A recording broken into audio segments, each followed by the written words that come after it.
who knocks out everybody and no one can whoop him. That's when that little Cassius Clay from Louisville, Kentucky came up and stopped Sonny Liston, the man who annihilated Floyd Patterson twice. He was going to kill me. But he hit harder than George. His reach was longer than George. He's a better boxer than George. And I'm better now than I was when you saw that 22-year-old undeveloped kid running from Sonny Liston. I'm experienced now, professional. Jaw's been broke, been lost, knocked down a couple times. I'm bad. Been chopping trees. I done something new for this fight. I done wrestled with an alligator. That's right. I have wrestled with an alligator. I done tussled with a whale. I done handcuffed lightning, throw thunder in jail. That's bad. Only last week, I murdered a rock, injured a stone, hospitalized a brick. I'm so mean, I make medicine sick. Man, dude. Bad. Ain't no doubt. Fast. Last night, I cut the light off in my bedroom, hit the switch, was in the bed before the room was dark. Incredible. Fast. Incredible. And you, George Foreman, all of you chumps are gonna bow when I whoop him. All of you. I know you got him. I know you got him picked, but the man's in trouble. I'm gonna show you how great I am. I'm not the type to idolize people. There are very few historical figures who mesmerize me. I've always admired Muhammad Ali, his supreme confidence that made him impossible to not love.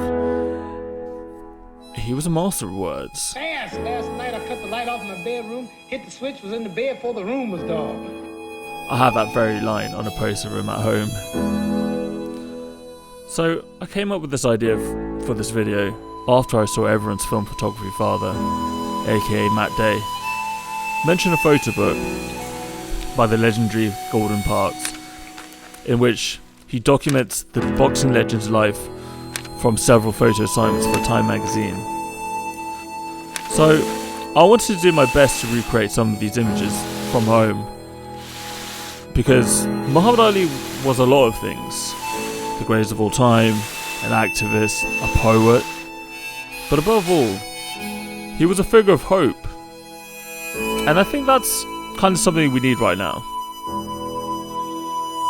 The first images I wanted to do were the ones of him on his bed, and he's in his bathroom writing down some notes. In the original, he had some papers on him with some notes. I don't have a bathrobe, so my girlfriend's kimono had to do.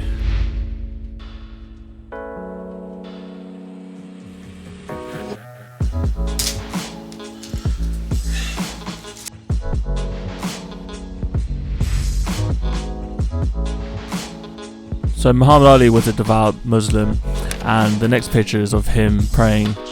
I just love it because it's such a simple, beautiful silhouette.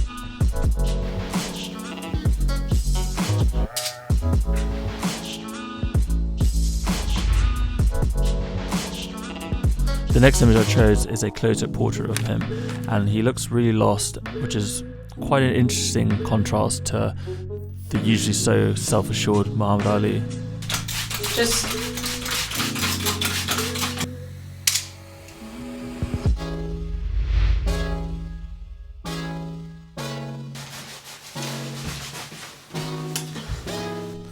The next image is of him wearing a blazer and a hoodie, and it's sort of like a single light sort of setup.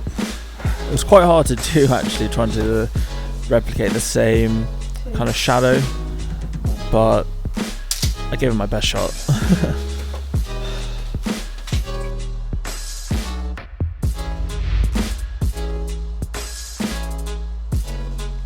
The last image, which was definitely the most difficult, is of him standing in front of a painting, and you can see there's some really nice natural light pouring through a window. I didn't have that on the day, so I just tried to recreate it with a flash and using some barn doors to shape the light. So the original one that I took from my Canon A1 came out all wrong. I messed up the lighting, so I gave it another go with my XC3. That's the video. Hope you enjoyed it. Yeah, something a little bit different. Yeah, I'd 1000% recommend this book. It's pretty dope. Follow me on Instagram at Zain Shoots Film. Check out my portfolio at zainreader.com. And to all the new subscribers, hello. If you haven't already, subscribe, comment something nice down below. I'll see you all in the next one.